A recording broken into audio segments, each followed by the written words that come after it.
As somebody who has spent 20 years of his life campaigning again and again and again in election after election, trying to put the case that there was something wrong with this European project, and it's about time after all these years that the British people had a say again, because after all, the last one wasn't really all that fair, was it? Because my parents' generation were asked whether they wanted to be part of a common market, an EEC, but that of course had changed to an EC, and then it changed to an EU. So having spent 20 years battling and fighting for us to have this referendum, I'm pleased and proud to say that without us, it wouldn't have happened, and bring it on.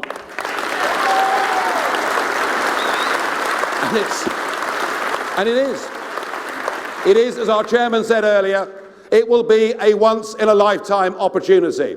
Because mark my words, if we vote to remain inside this union, they will never give us another opportunity. So it's an opportunity that we must grab with both hands.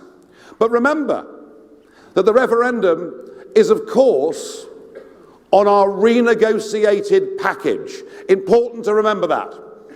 Mr. Cameron, who stood up and made that speech at Bloomberg, do you remember? The high vaunting ambitions from the Prime Minister. He was going to get fundamental treaty change. He was going to negotiate powers that came back to Britain. He was going to get reform of the European Union. I mean, the whole thing sounded pretty good, really, didn't it? I mean, many of you could have voted for it, perhaps, had he achieved these things. No, it sounded wonderful. It sounded ambitious.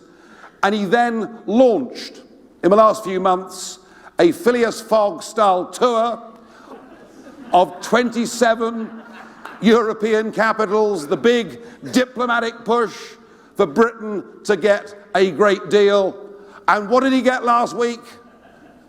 A grubby piece of paper from Donald Tusk that frankly gave us nothing that we didn't have before. Some vague idea that as we're outside the Eurozone, we won't get punished for it. And a red card, how about that? Did you see that on the front page of the newspapers? We've got a red card. The British Parliament can now block EU legislation. Wow, I thought. He really has pulled something out of the hat here, hasn't he? Until you realise that actually the red card means that if a majority of the member states wish to block a law that comes from the European Commission, they will be able to do so. My goodness me, if they couldn't do so, it'd be a communist dictatorship, wouldn't it? And in fact, that red card has existed for the last 10 years anyway, that at the Council of Ministers, a blocking majority can stop a piece of law. So as far as I'm concerned, the red card is no more than a red herring. And this vague idea that we somehow won't be committed to ever closer union. Well, we won't be committed to it, but we're also not exempted from it, you'll notice. And actually, every single piece of law that is passed in Brussels, every single directive, every single regulation that is made by that massive bureaucracy in Brussels, every single one of them gives Brussels more power. So please do not believe there is some line in the sand, and that actually if we vote to remain, we will not be subject to any further centralisation. We will. The aim of the European project is they want to homogenise us. They want to harmonise us. God help us, they even want to pasteurize us. And they want to turn us into some brand new European identity. It simply doesn't work, and it doesn't stand up to scrutiny. But the big one from Cameron's renegotiation is, of course, that we've now got an emergency brake. How about that? An emergency brake. So Brussels is telling us, is giving us the permission that we may be able to change our benefit laws for migrants in a very minor way. Isn't that a big deal? Aren't you impressed by that? Come on, what's the matter with you? Well, this was the Prime Minister's trump card. And then you examine it and you realise that actually an emergency brake has existed since 1994. You realise that far from stopping benefits for 4 years, it'll be tapered so that at the end of 4 years, benefits will be just as high as they were before. Then you realise that if he even wins the referendum, the European Parliament has the power and probably would veto it. So you realise it would take at least a year to put into place. You realise that before that year is up, there would be probably the biggest migrant tide we had yet seen come to this country. And at the end of that 4-year period, even if he gets it passed, benefits will be back, index-linked of course, to where they are today. And because our minimum wage is going up to a maximum wage, and because that is available to all EU citizens, that if Mr Cameron wins this referendum, by 2020, I can predict with total and utter confidence that yet more people than ever before will be coming to this country. And that means that, frankly, the only way I can frame Cameron's renegotiation is that it is Cam's sham and it must be rejected.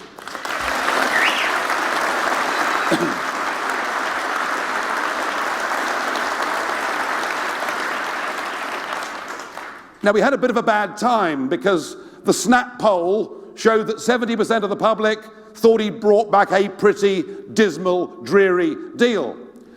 But he decided to fight back.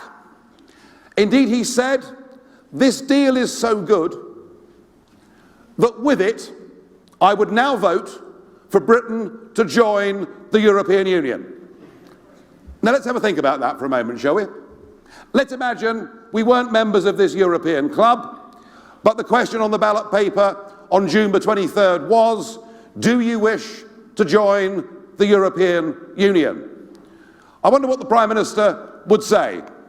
He'd say, ladies and gentlemen, I am recommending that we join the European Union. Oh, I know that for the last 1,000 years we've managed to govern ourselves, but wouldn't it be just so much better if a foreign bureaucracy, backed up by a foreign parliament, now made 75% of all our laws every year? That'd go down well, wouldn't it? And he could add to that, I know you're used to the idea that the ultimate arbiter of law in this country is our own Supreme Court in London, but I've got a much better idea. Why don't we give the power to be the highest court in the land to a group of people in Luxembourg who aren't even judges? That'd go down well, wouldn't it? He could say, look, I know that we've got 200 miles of the North Sea, which is our exclusive economic zone, but really, this fishing industry is desperately outdated. Wouldn't it be marvellous if we shared our territorial waters with our European neighbours and put tens of thousands of people out of work? That wouldn't go down very well, would it? And what if he said, look, I know that 200 countries in the world control their borders and decide who can come into their country. Indeed, many countries say that if you want to be an immigrant, you've got to have a skill or a trade to bring, you mustn't have a criminal record, and you need to bring your own health insurance for the first few years. And I know that we've been like the other 200 countries, being very strict about who can come to Britain. But here's a fantastic idea, folks. Would you please embrace this? We've now decided we're going to open up our borders to 500 million people, and any of them can come, regardless whether they have criminal records, and we're going to turn the National Health Service into the International Health Service. It wouldn't sell, would it? And for all of that, folks, for all of that, we're going to pay a membership fee of £55 million a day. We know what the answer would be, don't we, in those circumstances? But actually, that is what we are being asked to endorse. At no stage in the last 40 years and more have our political class ever dared tell us the truth about this project. And as we know the disadvantages, what they're now trying to do is to scare us. Did you hear Cameron today? If we left the European Union, our border issues would get worse, not better. I mean, you couldn't make it up, really, could you? That the jungle at Calais would suddenly be in Folkestone. Well, aside from the fact that the deal with France is nothing to do with the European Union, it's a bilateral deal between our two countries, the fact is, if we controlled our own borders, we could just say no to people, couldn't we? We could just say no to people. If you want to claim asylum, claim it where you've come from. And of course, they're lining up to tell us that unless we were part of this European club, we couldn't trade with them. Indeed, millions of people would lose their jobs. The sun might not rise the next morning. We'd all be living in caves, and they're lining up to tell us this. Kenneth Clarke, in his mid-70s, is now appearing on television at more than at any stage in his entire career. And Clarke always predicts doom for the nation unless we were controlled by these foreign bureaucrats. And of course we now see the ubiquitous Peter Mandelson. What was that? I didn't hear that. And what about Tony Blair? Telling her, well, there you are. It always works. I should end on the best note, Chairman, really, shouldn't I? But Tony Blair, and they're all lining up, and we're getting Goldman Sachs, and we're getting JP Morgan, and many of the banks who were allowed, in fact, to drag our economies into such misery back in 2008, and they're all lining up to tell us that if we weren't part of this political union, we couldn't trade with France and Germany and Italy and the rest of Europe. Ladies and gentlemen, it is total and utter hogwash. Every single country in the world has the ability to sell its goods into the European market. Last year, the Chinese sold 300 billion euros worth of goods into Europe without being a member of the European Union. The Americans sold 200 billion pounds worth of goods, euros worth of goods into the European Union last year without being members. And I don't know whether you've noticed, but on the streets of Bolton and Manchester and elsewhere, there are lots of Mercedes, aren't there? And Audis, and BMWs, and Volkswagens, though people have now taken the labels off so they can't be identified. And we get this rubbish. Oh, the car plant in Sunderland wouldn't be able to export any of its cars to Europe if we weren't members of this political club. They sell us 1 million motor cars a year more than we sell them. The people absolutely insisting that Britain was to sign up to a simple, straightforward trade deal would be the German car manufacturers, would be the French wine producers. And we've got to recognise that we trade with the EU at a deficit of £60 billion every single year. £60 billion. They need us far more than we need them, and we must not be scared by career politicians. Oh, I forgot Kinnock. How could I forget Kinnock? How could I forget Kinnock? You know the chap who said we should leave the common market and we should abolish the House of Lords, who went on to become a European Commissioner and now Lord Kinnock. Don't you just love people like that? Oh, we've got a career professional political class, many of them, like Lord Kinnock, on good EU pensions, trying to frighten the pants off us, and we must tell them to go to hell, because we know Britain can stand on her own 2 feet and trade with Europe and trade with the rest of the world. Of course we can.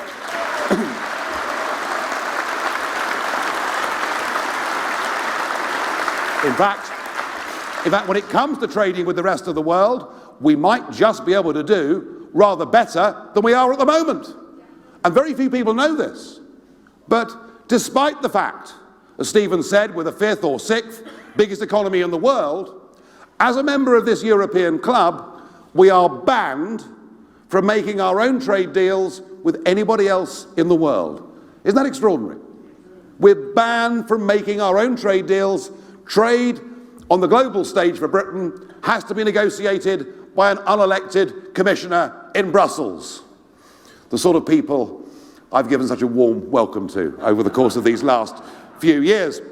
And that is truly remarkable. But something bigger than trade, something bigger than economics, perhaps something even bigger than the absolutely crucial question of controlling our borders struck me about 18 months ago. About 18 months ago, in the run-up to the European elections, Nick Clegg, do you remember him?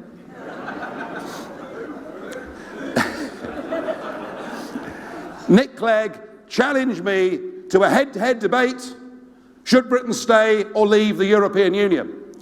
And we did this head-to-head debate, and I think at the end of it, I'd probably enjoyed it rather more than he had. And midway through that first debate, the first of two, Nick said, and he came out with a line, and it's the same line that Cameron uses, it's the same line that many Labour politicians use. In fact, it's the line that we've heard now for a few decades, that Britain isn't big enough, Britain isn't strong enough, Britain isn't capable and able to negotiate her own trade deals on the world stage, because we're dealing with big countries like India or China or America or the emerging nations like Brazil. Britain isn't big enough on our own to survive on that global stage. And I responded by saying, well, Nick, actually, earlier this year, the Icelandics signed their own trade deal with China. And if Iceland, with a population of 320,000 people, is big enough and strong enough to sign its own trade deal with China, I'm damn certain we're big enough and strong enough to sign a trade deal with whomsoever we choose. Simple, straightforward, easy point. But it was at that moment, and I'll never forget it, and I looked at Nick, who studiously, throughout both debates, never once looked at me and stared into the middle distance. But I looked at Nick and I'd listened to the tone of his voice, and it suddenly struck me what Clegg meant, and what Cameron meant, and what Mandelson and Blair and all of them still mean. Ladies and gentlemen, it isn't that they don't think we're big enough. It isn't that they don't think we're strong enough. The fact is, our leaders don't think we're good enough. They don't think we're good enough to make our own laws in our own parliament, to judge with a proper immigration system who should live in our country, to stand up on the world stage and make our own trade deals. They don't think we're good enough. Well, I believe in Britain, and I think we are good enough to run our own country.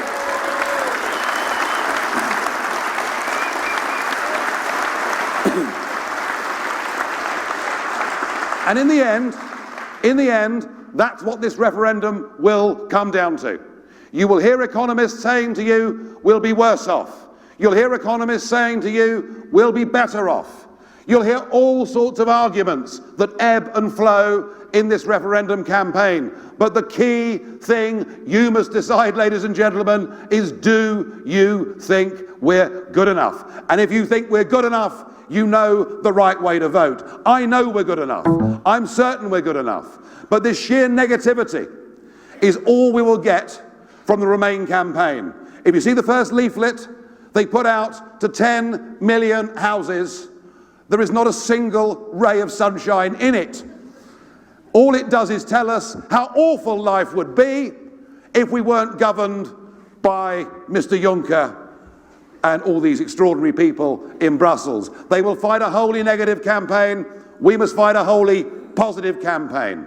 And frankly, my view my view, and we heard previous speakers talk about what those that went before us had risked and in many cases sacrificed so that we and the rest of Europe could be free, independent, democratic nations. And yet in the face of that, what they have done is they have literally given away our country. And I want my country back.